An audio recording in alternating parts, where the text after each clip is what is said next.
한 여인이 예수님께 나와서 예수님의 머리에 아주 비싼 향유를 부었습니다. 사람들은 이 여인이 예수님 머리에 비싼 향유를 부은 이유를 알지를 못했습니다. 그러나 예수님은 그 값비싼 향유가 예수님의 머리 위에 부어지는 것을 통해서 예수님의 죽으심은 결코 값싸고 비참한 죽음이 아니라 가장 고귀하고 향기롭고 복된 죽음이라는 것을 생각하셨던 것입니다. 마치 교향곡의 향기로운 서곡처럼 이 마태복음 26장부터 예수님의 순환이 시작되고 있습니다. 오늘 본문 말씀은 세 부분 알 수 있습니다. 첫 번째는 예루살렘에 있는 유대의 지도자들이 예수님을 흉계로 어떻게 잡아 죽일까 의논하는 것으로 출발해서, 두 번째는 예수님이 베다니의 어느 집에서 식사하실 때 한 여인이 예수께 와서 그 머리에 아주 값비싼 향유를 부어주는 이 장면이 나옵니다. 그리고 세 번째는 이 여인이 이렇게 비싼 향유를 부은 것을 보고 제자들이 여자에게 야단을 치는데 예수님은 그렇게 하지 말라고 하시면서 여자를 두둔하시고 칭찬하시는 내용입니다. 이미 예수님께서는 자신이 언제 어디서 어떻게 죽을지를 알고 계셨어요. 오늘 우리 본문 마태복음 26장 1절 2절을 다 함께 보겠습니다. 시작. 예수께서 이 말씀을 다 마치시고 제자들에게 이르시되 너희가 아는 바와 같이 이틀이 지나면 유월절이라 인자가 십자가에 못 박히기 위하여 팔리리라 하시더라. 예수님은 이런 사실을 어떻게 아셨을까? 내가 언제 어디서 어떻게 죽을지를 어떻게 아셨을까? 물론 하나님이시기 때문에 알 수 있다 하지만은 예수님은 구약의 말씀을 잘 알고 계시고 그 말씀을 깊이 묵상한 중에 예언자들의 말씀 하나씩 이루고 가시는 거예요. 그래서 예수님은 꼭 말씀할 때 예언자의 말씀대로 이루었더라, 성취했더라. 그러니까 예수님의 이 모든 일들은 구약 성경 말씀, 하나님의 종들을 통해 주신 그 말씀을 통하여 내가 메시아가 어떤 일을 잘 알고 그대로 이루어 가시는 거예요. 예언된 대로 이루시는 거죠. 다시 말하면은 우리는 뭐니 해도 우리 믿는 자들에게 중요한 것은 하나님의 진리 말씀이다. 이 말씀을 잘 하니 참 중요합니다. 우리 시대가 많이 혼란스럽습니다. 혼돈 속에 있습니다. 지금은 신앙의 말세 엔드타임이다, 그렇게 말하고 있습니다.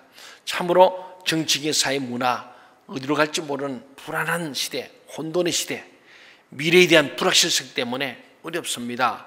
근데 우리는 성경 말씀은 과거나 현재나 미래나 변함이 없는 말씀이라고 했어요. 이 말씀은 1.1도 변치 않는 말씀인데 예수님께서도 자기의 순환을 잘 아시는데 어떻게 하냐? 이 성경 말씀을 통해서 알게 됐다는 거예요. 내가 언제 어디서 어떻게 죽을지 정확하게 아시고 그 말씀을 계속 제자들에게 여러 차례 합니다. 오늘 또 말씀하신 거예요. 내가 반드시 오늘 이제 십자가에 못 박혀 죽었는데 내가 팔림을 당할 것이고 그 과정을 얘기하고 있습니다. 그러므로 우리는 이 시대에 많은 책들이 있고 많은 방송이 있고 뭐 언론들이 있습니다만은 뭐니 해도 우리는 이 텍스트인 성경 말씀을 많이 읽고 이런 이 말씀을 알아야 할 줄 믿습니다. 이것이 모든 삶의 지표입니다. 이것이 교과서예요. 참고서는 봐도 되고 안 봐도 되는 거예요. 교과서가 중요한 거예요. 오늘 많은 사람들이 이 성경 말씀은 접어두고 인문학을 하니 또 무슨 자연과학을 하니 요새 알파고니 제4차 산업이니 이런 것들 때문에 그것은 컨텍스트에 불과합니다. 이 텍스트인 이 본문을 잘 알므로 말미암아 컨텍스트, 앞으로 상황을 우리가 예측하는 거예요. 그래서 는 이 세대를 본받지 말고 잘 분별하는 거예요. 분별하라. 너희 시대를, 징조를 분별하는데, 분별이 뭐냐? 이 성경 말씀에 다 나와 있단 말씀이죠. 예수님께서도 구약의 말씀을 통하여 내가 어디로부터서 어디로 가는 길을 다 알고 계시고 누가 나를 죽일지도 알고 계시는 거죠. 오늘 그 말씀 하셨습니다. 3절, 4절, 5절을 또 한번 읽어보겠습니다. 시작. 그때 대제사장과 백성의 장로들이 가야바라는 대지상의 관정에 모여 예수를 흉계로 잡아 죽이려고 의논하되 말하기를 밀란이 날까 하노니 명제는 하지 말자 하더라. 예, 오늘 본문의 첫 부분이죠. 이것은 예수를 어떻게 잡아 죽일고 하고 있는 겁니다. 예수님은 하나님을 가장 잘 믿는다는 유대인들, 그것도 그 지도자들에게 배척을 당하시고 죽임을 당하십니다. 역사적인 아이러니죠. 여기서 중요한 것은 예수님을 잘 안다 혹은 잘 믿는다는 것이 어떤 것이냐? 인간적으로 예수님과 가까운 것을 말하지 않는다는 사실이에요. 오늘 유대 지도자들은 하나님과 가까운 사람들이에요. 하나님이란 대제사장입니다. 성전에서 일하는 사람들이에요. 이 성경을 가르치는 사람들이에요. 그런데 오늘 이들이 도리어 예수를 배척하고 예수를 잡아 죽였다. 역사적인 성경적 아이러니입니다. 누구든지 성령의 능력이 아니면 예수님을 아들로 알 수 없고 믿을 수도 없습니다. 이게 중요한 거예요. 성령이 중요한 거예요. 그래서 예수님께서 부활 성취할 때기 전에 오직 성령이 너희에게 임하시면 너희가 권능을 받고 예루살렘과 온 유대와 사마리아 땅까지 내 증인이 된다 그랬어요.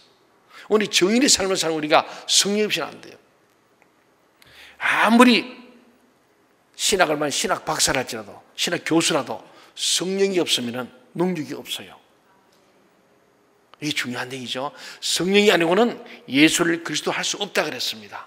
이 성령의 능력이 하나님을 알고 예수님을 하나님 아들로 알고 또 그 예수가 우리 메시아임을 알게 되는 거예요. 이것이 바로 복음의 비밀입니다. 그러면 여기서 무엇 때문에 유대 지도자들이 예수님을 죽이지 않으면 안 되겠다고 생각하게 되었을까요? 가장 중요한 이유는 그들이 종교적이기는 했지만 종교인에 불과하지 진짜 하나님을 믿는 게 아니라는 거예요. 성령이 그들에게 임하지 않았기 때문에 하나님을 진실로 믿는 게 아니고 종교인에 불과한 종교적이지만 지금도 예루살렘 가보면 종교인들 머리에 모자 까먹어서 까만 옷 입고 다른 사람 있어요. 종교인이라 그럽니다. 종교적이기는 했지만은 결코 하나님께 속한 자들이 아니었기 때문이에요. 물론 유대인들이 하나님을 알았던 것은 사실입니다. 그러나 그들이 하나님께 속한 것은 아니었습니다. 지금도 그래요. 진짜 하나님께 속한 자는 예수를 구주로 영접할 수밖에 없습니다. 그게 유대교의 한계죠. 하나님께서 하나님을 사랑하고 하나님을 진정으로 알고 하나님을 깨달아서 하나님께 속한 사람들, 하나님께 속하기 위해서는 자신의 모든 버리고 하나님께 자신을 맡겨야 합니다. 오늘 우리가 예수를 믿을 때 예수 그러잖아요. 네가 나를 따르려면 자기를 부인하고 자기를 버리고 자기를 부정해버리고 내 생각과 내 모든 고집을 버리고 자기 십자가를 지고 나를 따라오라고 그런 말씀했거든요. 오늘 이 유대인들, 유대 지도자들은 하나님에게 속하지 않은 이유가 뭐냐면 자기를 버리지 못하고 자기의 이득과 기득권을 따라 사는 사람들. 종교 행위만 하는 거죠. 뿐만 아니고 자기를 하나님께 전적으로 맡기지 못한 사람들이었기 때문에 오늘 예수님께서는 그들을 매우 비난하시고 책망을 하셨습니다. 하나님께 속한 자는 세상에 속한 자들보다 지식이나 권력이나 재력이 강한 것이 아닙니다. 어디 보면은 예수 믿는 사람이 돈도 별로 없고 권력도 없고 힘도 없고 어쩌면 사람이 볼 때 별로 부러울 것이 없어 보인다는 거예요. 예수님이 그랬습니다. 나사렛 예수 뭐가 볼 게 있었겠어요? 스펙이 없습니다. 특별히 그럴 때는 12지간 더 말할 것도 없어요. 별 볼 일 없는 사람들이었습니다. 그러나 정작 그들에게 결정의 순간에 우리 베드로가 하나님 앞에 세상이 감당할 수 없는 능력과 군의와 군세를 가지고 복음 전하게 하루에 3,000명 5천 죽게 막 돌아오는 거예요. 그들에게는 세상이 감당할 수 없는 하나님에 대한 지식이 있었고 그들에게 감당할 수 없는 능력이 있었고 그들에게는 세상이 감당하지 못하는 권위가 있었던 거예요. 그래서 예수님께서 말씀을 전하니까 바리새인들과 서기관 같지 아니고 예수에게는 권위가 있었더라. 그 말씀에 권세가 있더라. 그랬어요. 예수님께서 십자가로 가시던 그 길은 이토록 미움과 시기와 사탄의 속임수가 가득한 것이었습니다. 그러나 한 여인의 향유 한 옥합은 예수님의 십자가의 성격을 완전히 다르게 생각하도록 만들었습니다. 이게 비참한 십자가, 고난의 십자가인데 오늘 거기에 정말 이 교향곡의 서곡처럼 아름다운 한 장면이 바로 이 여인의 향유 한 옥합을 기름 붓는 이 사건이죠. 6절 7절을 같이 한번 보겠습니다. 시작. 예수께서 베다니 나병 환자 시몬의 집에 계실 때에 한 여자가 매우 귀한 향유 한 옥합을 가지고 나와서 식사하는 예수의 머리에 부으니, 여기 보면 문둥병, 바로 나병 환자 시몬이라는 말이 나옵니다. 원래 나병 환자는 집에 못 있어요. 성 밖으로 쫓겨나면 격리됩니다. 그런데 이 나병 환자의 집에서 예수님을 초청해 주고 식사를 하는 자리입니다. 그렇다면 이 사람은 나병에서 치유받은 사람이에요. 어떻게 집었냐? 우리는 정확하지 않지만 아마도 예수님께서 이 나병 환자를 고쳐주었기 때문에 감사하여 그 주님 앞에 최선을 다하여 섬기는 이 자리가 바로 오늘 이 식사 자리입니다. 여기에 이 한 여인이 왔는데 이 여인이 아무나 올 수 있겠어요? 남의 집에 아마도 이 시몬과 깊은 관련이 있는 가족이든지 일가가 아닐까, 가까운 사람인데 그 식사 자리에 한 여인이 정말 이 향유 옥합을 갖고 와서 예수님 머리에 부었다는 거예요. 오늘 주님, 오늘 이 여인은요, 내 가진 전 재산에 속한 이 향유 옥합을 주님께서 부었다는 거예요. 왜? 예수님보다 더 귀한 것이 없기 때문에. 그분은 예수님보다 자기 아들이 더 귀하니까 아들에게 주는 거예요. 참 안타까운 일이죠. 참 잘하는데 마지막을 잘해야 되는데. 좋은 믿음의 선배들이 그런 경우 많습니다. 저는 모세의 은퇴식을 봤습니다. 여호수아의 은퇴식을 봅니다. 사무엘의 은퇴를 보는 거예요. 그냥 이러고시 빛도 없이 하나님께서 은퇴시켜버려요. 모세는 무덤도 없어요. 죽은지 사지도 모른다니까요. 조용히 임무 끝나면은 나는 무익한 종이었습니다. 그러면서 주님께서 나를 사용하시니 감사합니다. 마땅히 할 일을 한 것뿐입니다. 모든 한이 돌며 조용히 사라지는 거예요. 여기는 박 목사도 그렇게 할 겁니다. 그렇게 하도록 여러분이 도와주세요. 욕심 부리다가 쫓아내 보내버리세요. 그 욕심 부리면 안 돼요. 그렇잖아요. 하나님의 거룩한 경계에 내가 이게 목회하시니 감사하잖아요. 목회하시니 감사한데 오늘 이 여인은 주님이 나를 위해서, 이 여인은 우리가 여러 가지 나옵니다만은 마태마가 누가 요한복음 다 사무 나오는데 누가 보면 좀 다릅니다. 그래서 이거는 좀 다르게 봅니다만은 이 여인은 막달라 마리아가 아니겠는가? 7 귀신 들린 자라고 되어 있습니다. 그래서 7 귀신 당해합니다. 음란한 영도 들고 죽음의 영 들고 자살의 영 들고 막 방탕영, 이래서 쓰레기 같은 인생을 사는 이 여인이 예수를 만난 거예요. 그 예수를 만나서 자기가 인생이 새로워진 겁니다. 인간답게 사는 거예요. 그래서 예수님을 생각하면 너무너무 감사해요. 내가 무엇으로 주님이 이 바로 우리 시몬의 집 온다는데, 우리 집인지 옆집인지 모르지만은 주님 앞에 내가 늘 생각하는데 주님 앞에 내 가장 귀한 드리고 싶다. 이런 걸 주님께 오늘 이 향유옥합을 깨뜨려 주님 앞에 다 부어드린 겁니다. 사랑하는 여러분, 이 여인은 예수님에게서는 돈이 중요하지 않다는 걸 알았습니다. 예수님에게 가장 귀하고 중요한 것은 그분의 육체 자체라는 생각이 들었던 것 같습니다. 그래서 이 여인은 자기에게 가장 소중한 향유옥합을 깨뜨려서 예수님의 머리에 다 부어버렸습니다. 우리 그리스도인들에게 가장 중요한 한 가지 질문이 있습니다. 그것은 바로 만약이라는 것입니다. 즉, 만약 내가 예수를 몰랐더라면 내 인생이 어떻게 됐을까? 만약 내가 예수를 믿지 않았더라면 네 인생은 어떻게 살아갔을까? 저는 설교 중 제가 물어봤어요.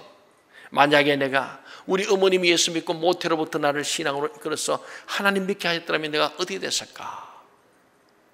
만약 아무리 어머님이 모태시라도 내가 예수를 믿지 않았다면 내가 어떻게 됐을까? 또 좀 더 오르면 내가 목사가 아니었으면 어떻게 했을까 생각하니까 뒷골목에 깡패가 될 수도 있고, 억울한 출세를 위해서 열심히 권력을 가지고 싶고 야망을 퍼뜨리며 살을지 몰라요. 남을 밟고 짓밟고 올라갈지 몰라요. 승부욕을 가지고. 그렇잖아요. 오늘 우리 사회가 경쟁사회잖아요. 나면서부터 부모들이 아이들을 경쟁시키고 부모끼리 경쟁하고, 이게 우리 사회잖아요. 어떻게 하면 스펙을 많이 쌓아야 잘 살까? 참 그러고 있잖아요. 그는 예수를 만나야 할 줄 믿습니다. 오늘 예수님은 우리에게 오늘 이 여인의 이야기를 하면서 이 복음과 함께 영원히 기억하라고 하시는 놀라운 말씀을 하셨지 않습니까? 그렇습니다. 예수의 가장 고귀하고 중요한 것은 오늘 여인이 살 때 이분의 육체, 주님의 몸된 이 몸, 이 주님의 옥체가 너무나 귀한 것임을 알고 있었던 거예요. 그래서 이 여인은 자기의 가장 소중한 향유옥합을 깨뜨려서 바로 예수의 머리에 부으셨어요. 만약에 이 여인이 예수를 몰랐더라면 이렇게 하겠습니까? 예수를 만나서 그 인생이 바뀐 거예요. 오늘 시몬도 마찬가지고 막달라마는 마찬가지입니다. 우리에게는 이 질문이 있어야 합니다. 이 여인이 이 향유옥합을 깨뜨린 것은 분명히 예수님은 자기에게 있는 그 어떤 것보다 귀한 분이라는 믿음이 있었기 때문에 가능했어요. 믿음이 있었기 때문에. 여러분이 진짜 예수님이 세상 어떤 거 귀하다는 믿음이 있기를 바랍니다. 주 예수보다 더 귀한 것은 없다는 믿음이 있어야 주님을 위해서 무엇을 해도 아깝지 않은 거예요. 그렇습니다. 우리가 말로만 예수님을 사랑한다고 하는 것이 아니라 구체적인 행동을 통해서 그 사랑을 표현할 때 예수님은 굉장히 좋아하시고 기뻐하십니다. 물론 예수님께서 그렇게 하시는 것은 우리의 사랑을 믿지 못해서가 아닙니다. 단지 우리의 모호한 믿음, 애매한 믿음, 가짜 믿음, 말로만 한 믿음, 날롱 믿음, 장식품 믿음이 구체적인 행동으로 나타나서 우리의 믿음이 그만큼 견고하고 확고해지실 바라는 거예요. 믿음이 너로 행함이 없는 게 아니라 믿음과 행함이 함께 하는 것을 보고 싶어 하시고, 그래서 우리 믿음이 더 견고해서 하나님 앞에 충성되어 일관되고 하나님 나라가 확장되어지고 결국 우리와 우리 자자손손이 복을 받기를 원하시는 주님의 소원인 줄로 믿습니다. 우리도 이 옥합을 깨뜨린 여인처럼 내게 있는 것 중에서 구체적으로 하나님의 사랑을 한번 확인해 보시기 바랍니다. 나는 무엇으로? 우리 교인들 중에도요, 직접 헌금하는 분 있지만 통장을 하는 분 있습니다. 통장을 하면 저게 다 떠요. 제가 이게 우리 거기 연결돼 있어. 그래 보면은 제가 오면은 바로 그 보고 내가 기도합니다. 예, 하나님 아버지, 야무게 11절 이렇게 하셨네요. 또 건축을 했네, 천상금을 했네요. 예, 기도를 해드려요. 잠깐 제가 보인 대로 기도합니다. 하나님 이들 축복하시고 믿음으로, 믿음이 없이는 일을 할 수 없습니다. 하나님 이들 믿음으로 한 것이오니 믿음의 열매를 주시고 아브라함의 복을 주십시오. 저희가 기도해 줍니다.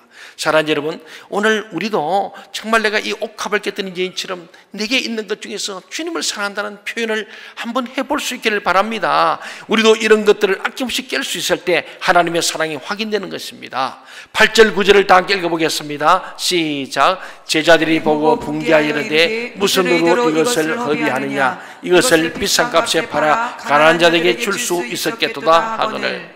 예수님의 머리에 비싼 향유를 줄줄 부어버리는 이 여인의 행위가 이 제자들이 볼 때는 이 엄청난 돈을 한꺼번에 쏟아 부어버리는 아주 어리석고 미련하고 참 바르지 못한, 지혜롭지 못한 행동으로 보였습니다. 우리도 그래 볼 수 있어요. 그래서 제자들이 이 여자에게 화를 내면서 왜 이렇게 비싼 향유를 한꺼번에 허비하느냐, 그러면서 이것을 팔아서 지금 굶주리고 있던 가난한 자들 도우면 얼마나 좋겠느냐고 야단을 쳤습니다. 얼마나 합리적인 말입니까? 그렇잖아요. 네. 이 말 속에는요, 여인만 혼내는 게 아니에요. 누구 혼내고 있어요? 예수님도 똑같다. 예수님한테 직접 못하고 여인을 혼내는데 사실은 예수님 혼내는 거예요. 예수님도 그렇지, 이 여자는 철없어 그렇더라도 말리야지, 아니 하지 마라, 이 아까운 왜 그러냐, 이렇게 안 하고 그거 가만 앉아 하고 좋다고 이게 되는 소리냐, 이런 얘기입니다 지금. 그러나 우리는 여기서 몇 가지를 생각하고 넘어가야 할 것입니다. 우선 하나는 제자들은 이 여자의 행동을 순전히 경제적인 측면에서만 볼 때 허비했다는 거예요. 아주 경제적 동물의 모습을 봅니다. 두 번째는 이들은 늘 예수님과 함께 있으면서도 예수님의 몸이 그렇게 소중한 줄 모르고 있었던 거예요. 이 주님의 살과 피를 흘려서 우리를 구원할 것인 줄 몰랐다는 거예요. 세 번째로 제자들은 자기들도 모르게 늘 경제적인 궁핍에 쫓겨 있기 때문에 늘 돈 하고 이랬기 때문에 경제적인 문제를 가장 중요하게 생각하고 예민했던 거예요. 돈의 문제가 아니고 그 마음이 이쁘지 않습니까? 오늘 주님이 그래 보는 거예요. 그런데 오늘 제자들도, 예수님을 따르는 제자들도 생각하는 게 간단합니다. 우리와 똑같아요. 아니 저 비싼 걸 왜 저렇게 허비해? 여자보다 야단쳤지만 예수님께 더 그런 겁니다. 제자들이 예수님 지금 뭐 하는 겁니까? 우리가 가르칠 때는 가난한 자를 돌보라, 저기 작은 자에게 내게 한 것이다 해놓고는 자기는 건 덮어쓰고 좋아가 헬렐레, 이게 뭐예요 지금? 막 이러는 거예요 지금. 참 놀랍잖아요. 그런데 예수님이 이것에 대해서 예수님이 마지막 결론을 냅니다. 논평하십니다. 한번 볼까요? 놀라운 말씀이죠. 10절과 띄어서 12절 말씀을 같이 한번 보겠습니다. 시작. 예수께서 아시고 그들에게 이르시되 너희가 어찌하여 이 여자를 괴롭게 하느냐, 그가 내게 좋은 일을 하였느니라. 12절. 이 여자가 내 몸에 이 향유를 부은 것은 내 장례를 위하여. 예수님이 생각이 다 있는 거예요. 아까 그랬잖아요. 이 향유 옥합은 예수님의 십자가 순환의 서곡이라니까. 주님 알고 계신 거예요. 그리고 그들이, 제자들이 생각도 알고 있어. 지금 무슨 생각하는지 무슨 말인지 자기를 욕하니 다 알고 있어. 그러니까 너가 어찌하여 여자를 괴롭게, 어찌하여, 이 여자 괴롭힐 일이 아니다는 거죠. 어찌하여 그가 내게 좋은 일을 했느니라. 내 장례를 준비했다. 너희들은 내게 물 한 컵도 안 주고 발치 물도 주지 않았다면 이 여인은 받은 바 은혜 감사하여 배은망덕하지 않고, 자기도 모르지만은 결론적으로는 내 장례를 준비한 최고의 아리마대 요셉보다 더 위대한 일을 했다. 난 죽고 난 뒤에 바라는 게 아니고 살아있을 때 바른 이 여인을 복음과 함께 영원히 기억되게 하고 전파하라고 하는 주님의 놀라운 말씀이에요. 물론 이 여자가 예수님의 죽으심을 염두에 두고 향유를 부은 것은 아니었습니다. 그러나 이 향유가 부어질 때 매우 행복하고 주님은 기뻤던 거예요. 왜냐하면 주님께서 정말 이것을 볼 때에 향유를 붓는 사람은 여인이었지만은 하나님께서 이 여인을 통해서 예수님에게 향유를 붓는다는 것을 아셨기 때문에, 하나님이 여인을 보내서 내 장례를 준비하신다는 것을 이 아들은 아는 겁니다. 그러면서 하나님의 음성을 들은 거예요. 이 향유를 통해서 향기만 아니라 하나님의 음성이, 아들아, 네가 십자가 지는 것은 결코 고난만이 아니다. 이렇게 아름다운 것이다. 너의 십자가를 통하여 네가 몸을 버려 피를 줄 때 온 인류 구원받는 최고의 향기가 날 것이다. 이 십자가야말로 위대한 하나님의 사건이고 이것이 축복 중에 축복이다. 결코 너 혼자가 아니다. 이것은 내가 너와 함께 하기 전에 때 예수님께서 십자가의 일을 마지막 만찬을 마치고 찬미하며 감람산으로 나간 줄로 믿습니다. 십자가의 길을 기쁜 가운데 갈 수 있게 한 것이 바로 여인의 향유 옥합이었다는 거예요. 여기서 예수님은 중요한 말씀했습니다. 11절을 보세요. 가난한 자들은 항상 너희와 함께 있거니와 나는 항상 함께 있지 아니하리라. 가난한 자들을 돕는 것은 좋은 일이에요. 어려운 사람을 도와야 합니다. 주님 그래 하려 했습니다. 그런데 중요한 것은 이것이 결코 가장 중요한 일은 아니라는 거예요. 이것이 최고가 아니에요. 최선의 우선순위 아니라는 거예요. 가난한 일 돕고 해야 한다. 항상 평소에 해야 되는데, 그보다 오늘 가장 중요한 것은 예수님께서 십자가에 죽으시는, 십자가에 죽으시는 이 고난과 순환, 그리고 우리가 그것을 믿는 거라는 거예요. 가난한 자 돕는 거 이거 해야 되는데, 어떤 구제나 선한 일보다 더 우선적으로 이루어지지 않는 일이 뭐냐?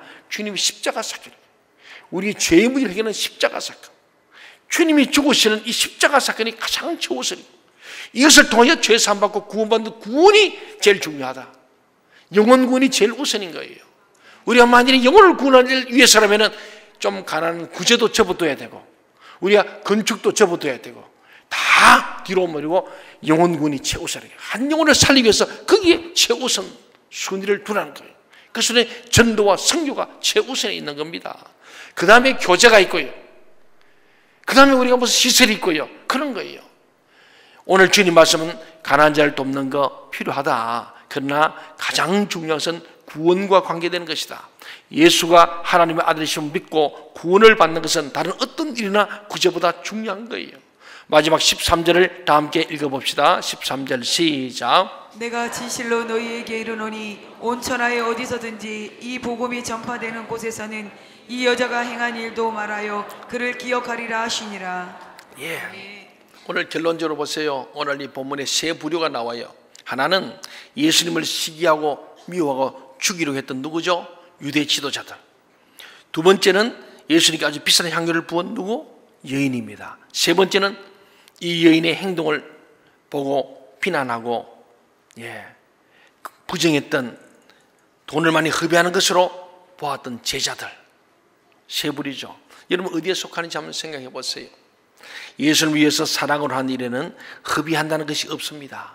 오늘 우리는 예수님의 사랑을 무엇과 비교하시겠습니까? 무엇을 깨뜨려 예수님의 사랑을 표현하기를 원하십니까? 막연하게 가난한 사람을 구제해야 한다는 것으로는 하나님을 기쁘시게 하지 못합니다. 선한 것이 있지만 가장 선한 것이 있습니다. 우리는 그것을 붙들어야 하나님의 온전하신 뜻을 이루어드려야 되는 거예요. 그것이 오늘 주님 말씀 십자가의 사건, 예수 믿는 게 제일 우선입니다. 예수 믿고 예수 믿게 하는 것, 이것이 가장 우선순위고 이것 붙들고 하나님의 온전한 뜻을 이루어드리는 저와 여러분이 다 될 수 있기를 주의 이름으로 축원합니다.